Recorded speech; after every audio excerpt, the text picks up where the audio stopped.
ACB court లోకేష్కి సంబంధించి red book వ్యవహారం మీదన మరొకసారి విచారణ జరిగింది. పుస్తకాలు రాసుకోవడం కూడా తప్పేనా అన్నటువంటి కోణంలో ఇది వాళ్ళకి సంబంధించినటువంటి కాన్సెప్ట్ అవుతుంది. వాస్తవంగా టీడీపీ జాతీయ ప్రధాన కార్యదర్శి లోకేష్ తమను బెదిరిస్తున్నారని కొందరు అధికారులు ఏసీబీ కోర్టును ఆశ్రయించినటువంటి నేపథ్యంలో కోర్టు ఆదేశాలతో గత ఏడాది డిసెంబర్ చివరిలో సిఐడి నోటీస్ ఇచ్చింది. ఈ కేసు మీద ఏసీబీ కోర్టులో విచారణ జరిగింది. నారా లోకేష్ను అరెస్ట్ చేయాలని సిఐడి వేసిన పిటిషన్ మీద ఏసీబీ కోర్టు విచారణ మళ్లీ జరిపింది.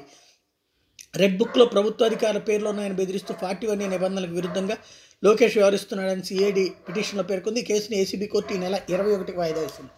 ఇక్కడ ఏసీబీ కాన్సెప్ట్ ఏంటంటే ఆ డైరీని లోకేష్ ద్వారా కోర్టు హ్యాండ్ ఓవర్ చేసుకుని అందులో ఏం రాశారు అన్నది వెరిఫై చేయాలి. అందులో పేర్లు రాస్తే అది మమ్మల్ని బెదిరించినట్టే, ఆయన బయటికి చెప్తున్నారు కాబట్టి అన్నటువంటిది సిఐడి అధికారులు అడుగుతున్నటువంటిది. అందుకు ఇక్కడ కోర్టు ఇంతవరకు డిసైడ్ చేయట్లేదు.